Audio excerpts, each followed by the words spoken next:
거의 반 사기를 당했습니다. 안녕하세요. 오늘은 아마 처음 밤에 촬영을 하는 것 같아요. 오늘의 주제는 자동차 구입입니다. 자동차 구입. 제가 사실 팬데믹 이전에는 차량 구입을 좀 많이 진행을 했었어요. 그런데 팬데믹 때 싹 다 약간 사라졌고, 그리고 나서 지난달에 이제 저희 고객분이 이제 차를 구입하고 싶다고 하셔가지고 차량 구입을 진행을 해드렸습니다. 이제 그분 같은 경우는 키타스가 없는 상태였기 때문에 저희 쪽에서 명의를 빌려드려서 진행을 했는데요. 아마 크게 파트는 세 가지 파트로 나눌 수 있을 것 같아요. 차량 구입의 어떤 가격적인 얘기, 그 다음에 명의에 대한 얘기, 그 다음 보험에 대한 얘기. 그래서 이렇게 간단하게 말씀을 드리겠습니다. 먼저 명의에 대한 얘기를 먼저 드릴게요. 명의는 기본적으로 차량을 구입을 하시려면 외국인 개인은 키타스나 키답, 이따스, 이답이 있어야 됩니다. 개인은 그렇고 법인은 당연히 구입을 할 수 있어요. 법인은 구입을 할 수 있고 할부 구입도 가능합니다. 할부 구입도 가능하고, 다만 법인 명의로 구입하는 거는 서류가 좀 한국인들이 생각하기에 좀 과하다 싶을 정도로 서류가 굉장히 많이 필요해요. 특히 이제 법인 명의로 할부로 구입을 한다면 아마 외국인 분이 개인으로서 준비할 수는 없다라고 생각을 하시면 될 것 같아요. 너무 많고 내가 이해를 하지 못하기 때문에. 그래서 보통은 저희 같은 이제 컨설팅 업체에 맡기시거나 아니면 큰 회사를 가지고 계신 분들은 그래도 자체적으로 그런 담당자가 있는 경우죠. 그런 서류들을 다룰 수 있는 담당자가 있는 경우에는 준비를 하실 수 있을 것 같고, 그렇게 해서 구입을 하실 수 있고, 대부분은 어쨌든 외국인의 경우는 이따스나 이답을 가지고 있는 상태에서 본인 명의로 현금 일시불로 구입을 하거나 법인 명의로 구입을 하거나 이렇게 될 거예요. 명의와 관련해서 조심하셔야 될 거는 현지인 명의를 빌리는 경우인데요. 현지인 명의를 빌릴 때 사실은 저도 2015년 발리에 왔을 때 거의 반 사기를 당했습니다. 그 관련된 일로. 명의를 빌리면 어떤 식으로든 사례를 하게 돼 있잖아요. 그러면 내가 A라는 차를 샀어요. 그러면 그 차를 가지고 있는 기간 동안 그 명의를 빌리는 거에 대해서 사례를 하는데, 그거를 거의 90%의 외국인들이 모르고 있는데, 원 주인이 수가 틀리거나 기분 나쁘거나 자기한테 어떤 이유가 있거나, 예를 들면 여기 자동차세가 이 가중 할증이 됩니다. 우리나라 옛날에 1가구 2차량 할증됐던 것처럼 여기는 오토바이, 자동차를 다 총으로 계산해서 할증을 다 각각 붙여요. 그렇기 때문에 만약에 본인한테 세금 부담이 너무 많이 늘어났다고 생각하면 언제든지 우리나라 자동차 등록소 그런 데 가서 이 차 내 거 아니야, 이제 더 이상 내가 타지 않아 라고 블록을 할 수 있습니다. 그러면 그 차를 사간 사람은 명의를 바꿔줘야 돼요. 이거에 대해서 먼저 아셔야 될 건 한국과 다르게 여기는 자동차를 사고 팔 때 명의를 바꾸지 않는 경우가 대부분이라는 거예요. 실명제가 아니란 얘기죠. 다시 말해서. 그래서 명의를 바꿀 때마다 우리나라도 중고차로서 취등록세를 다시 계산하잖아요. 그거를 안 하기 위함이기도 합니다. 그러니까 내가 명의를 빌린 거에 대해서 돈을 냈으면 제가 만약에 그거를 제 경우처럼 제가 소유하고 있는 기간 동안 제가 남한테 팔기 전까지는 내가 너한테 얼마의 사례를 해줄 테니까 명의를 빌려줘 라고 빌렸으면 이게 1년, 2년, 3년, 4년, 5년까지는 가야 돼요. 5년이 지나고 나서 명의를 여러 가지 서류를 바꿔야 되거든요. 그때 바꿀 때 내 명의로 바꾸면서 뭐 돈을 낼 수는 있겠지만, 그렇지 않다면 실명제가 아니기 때문에 내가 한 번에 큰 돈을 사례를 했다면 그걸로 쭉 가져야 되는데, 그게 안 되는 경우가 있을 수 있고 아무도 책임을 지지 않을 수 있습니다. 저 같은 경우는 저한테 그거를 중개한 사람이 한국분이었고 당연히 아무 책임도 지지 않고 2년 만에 막혀서 취등록세를 또 냈어요. 한 5, 600만 원 손해를 본 것 같아요. 취등록세를 2년 사이에 새 차 취등록세 내고 그 다음에 2년 된 차 취등록세를 또 냈으니까요. 다행히 그때 저는 키타스가 있었기 때문에 명의를 바꾸고 정리를 했고 돈은 손해를 봤지만 어쨌든 큰 문제는 없었는데, 이런 일은 누구한테나 생길 수 있다는 거죠. 그래서 제가 권하는 건 사실 매년 돈을 주는 겁니다. 명의를 빌려준 사람이 있다면 그 사람한테 매년 사례를 하면 이런 일을 막을 수 있어요. 다만 이 명의를 빌려준 사람이 그 사이에 차가 늘어났다거나 세금 부담이 증가됐으면, 올해는 뭐 30만 원을 명의를 빌려준 돈을 받았어요. 혹은 20만 원을 받아서 해줬는데 내년에 내 차들이, 내 오토바이가 전부 다 왕창 올랐어요. 그래서 나는 실제로 40만 원을 부담을 해야 되는 상황이 됐어요. 그러면 명의를 빌려준, 지금 차를 실제로 쓰고 있는 사람한테 현지인이 내가 지금 세금이 이만큼 늘어났으니까 나 50만 원 더 줘야 돼 라고 할 수 있는데 앞에 설명을 안 할 수가 있는 거고, 그게 힘들면 그냥 막아버릴 수도 있는 거예요. 그런 상황을 고려를 해야 됩니다. 그러니까 명의를 빌리는 게 그냥 친구 명의 아무거나 빌리면 되는 것도 아니고, 어쩌면 그 사람도 모르고 있을 수 있어요. 내가 내 명의를 빌려줬을 때, 왜냐면 여기 사람들이 그렇게 제도에 민감하거나 잘 아는 사람이 없기 때문에, 그리고 그 사람이 차가 없다면 좀 쉽게 해줄 수 있겠죠. 그런데 만약에 집에 그 사람이 한 가족에 자동차가 2대 있고 오토바이가 4대 있다 이러면은 막 난리가 나는 겁니다. 계산하기가 너무 복잡하고 얼마가 늘어날지도 모르기 때문에 함부로 명의를 빌려주기도 어려운 상황이 돼요. 그래서 어쩌면 명의를 쉽게 빌려주는 사람은 아무것도 모르기 때문일 가능성도 있고, 첫 번째. 두 번째는 자기 명의로 된, 자기 가족 명의로 된 자동차나 오토바이 같은 게 없기 때문일 수도 있습니다. 그렇지만 아셔야 되는 건 실명제가 아니라는 거랑 차를 매매할 때 명의를 꼭 바꾸지 않는다는 것과 명의를 바꾸면 그때 취등록세가 다시 발생한다는 거기 때문에 내가 명의를 빌렸다면 굉장히 조심해야 될 필요성이 있습니다. 작은 돈이 아니잖아요. 그 다음에 이게 며칠 전에 쇼핑몰에 갔다가 받은 이 자동차 가격이에요. 현대자동차 가격. 그러면 여기는 가격표에 차 종이랑 그 다음에 등급, 우리나라로 치면 옵션별로 이렇게 돼 있죠. 그리고 나서 총 금액이 써 있는데, 이거를 정확하게 말하면 하르가 온더로드라 그래서 OTR이라고 써요. 영어로 쓸 때는 OTR이라고 쓰고, 이거는 신차를 샀을 때 우리나라는 차량 등록증이 하나죠. 그런데 여기는 차량 소유증, 베페카베라는 거랑 에스테엔카라고 차량 통행 허가증 이런 게 있습니다. 그래서 2개를 줘요.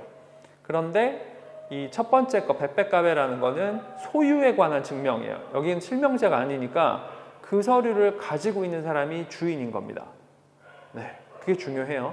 그래서 그걸로 맡기고 저당 맡기고 대출받는 거, 그런 일이 생기고 하는 거니까. 그 다음에 에스테엔카는 경찰들이 도로에서 단속을 하면 내 면허증이랑 같이 보여줘야 되는 서류죠. 그렇게 2개를 받는데 그 2개를 발급받기 위한 비용과 그 다음에 임시운행 허가증과 임시번호판이 있습니다. 그거를 받기 위한 돈도 포함이 돼 있고, 그리고 차를 탁송받기로 한다면 그 비용도 포함이 됩니다. 그러니까 실제로 여기에 나와 있는 금액에서 할인 가격만 뺀 금액이면 내가 낼 건 다 내는 겁니다. 그리고 당연히 에스테엔카라는 거에는 기본적으로 책임보험이 들어가 있습니다. 그러니까 책임보험료도 내는 거예요.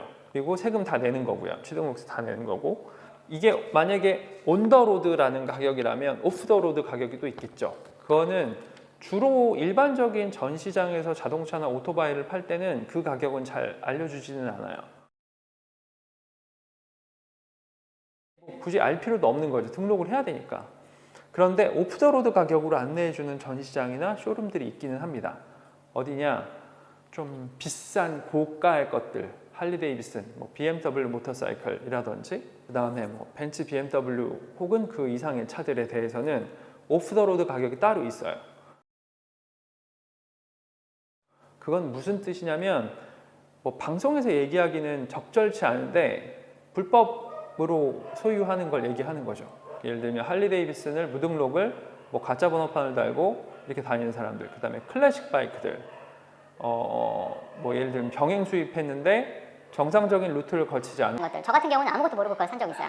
그것도 어떻게 보면 나쁜 행위라고 할 수도 있겠지만 전혀 모르고 그냥 그때 그 바이크를 샀었고, 그때 이제 그 세계를 알게 됐죠. 그리고 나서 알게 된 건 일반인들은 하나도 모르는구나 라는 걸 알게 됐고, 그거를 예를 들면 차량 등록사업소에 있는 어떤 사람과 결탁해서 경찰들과 이렇게 하는 건데, 그거를 지금도 사실은 신차 전시장에서도 합니다. 네, 그래서 오프더로드 가격이라는 건 이 가격들, 아까 얘기한 베페값의 가격이라든지 에스테엔값의 가격이라든지 이런 게 다 빠진 거예요. 당연히 번호판만 가짜로 나옵니다. 그리고 에스테엔가가 가짜로 나오는 경우가 있고요, 위조로. 근데 그거는 현지어가 정말 잘 되셔야 되고, 그게 어떤 프로세스를 거쳐서 나오는지, 그 다음에 그거를 소유했을 때 어떤 일들이 생길 수 있는지를 아시는 분만 하셔야 됩니다. 지금은 조금 위험해요. 옛날과 다르게. 그거는 예전에는 2015년 이전에는 굉장히 좀 그래도 아름아름 많이 했다고 알고 있고 2017년, 8년부터 자카르타 쪽에서 뉴스들이 나오기 시작을 했어요. 그걸 단속을 하기 시작했다. 그래서 문제가 된다. 뭐 할리 데이비슨 같은 경우는 동호회 전체를 막 단속해서 뭐 몇십 대를 압류해 가기도 했었고 그리고 발리는 아마 최근에 이제 좀 시작을 할 것 같습니다. 지금 보통 어떤 경우냐면 클래식 바이크들, 클래식 자동차들 이런 것들이 거기에 좀 중심에 있다고 보시면 되고 고가의 신 할리 데이비슨이나 BMW 모터사이클이나 혹은 유럽제 차들 그런 일들이 많이 있으니까 혹시라도 베페카베가 없는 차를 구입을 하실 때나 S뱅카가 없다 혹은 노페이퍼라고 하는 차들이 있어요. 사고 팔 때.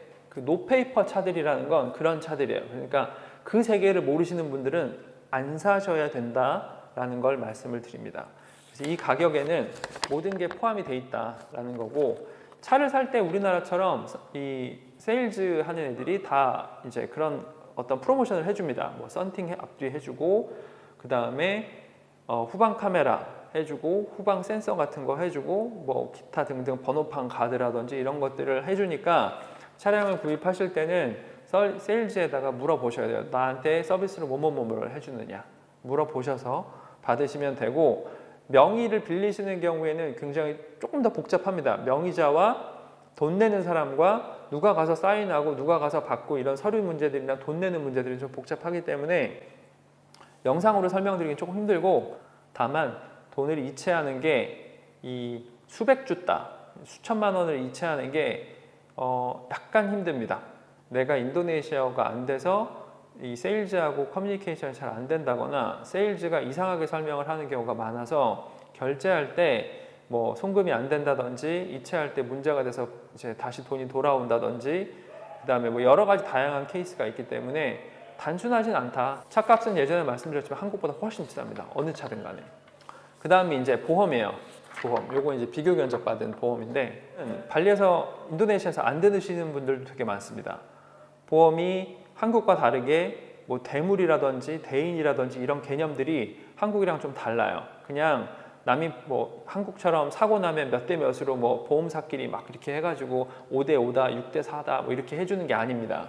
그러니까 사고가 나면 사실은 어떻게 보면 개인 실력에 따라서 사고 처리를 하는 거예요. 저 같은 경우는 남들이 와서 저를 박은 경우에는 거의 다 그쪽에서 책임을 지게끔 했지만 그게 좀 힘들거나 안 되거나 하는 상황들이 있습니다. 상대방이 가난하다거나 혹은 도망갔다거나 배째라고 나온다거나 그러면 그냥 내가 당연히 자기 부담금을 내고 내 차를 수리를 할 수 있습니다.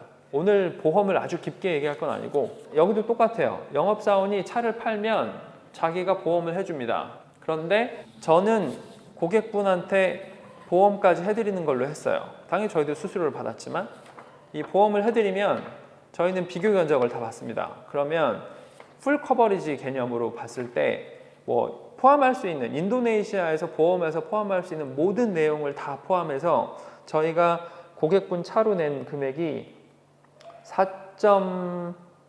4.6주따쯤 되니까 42만 원? 40만 원, 43만 원 정도 돼요.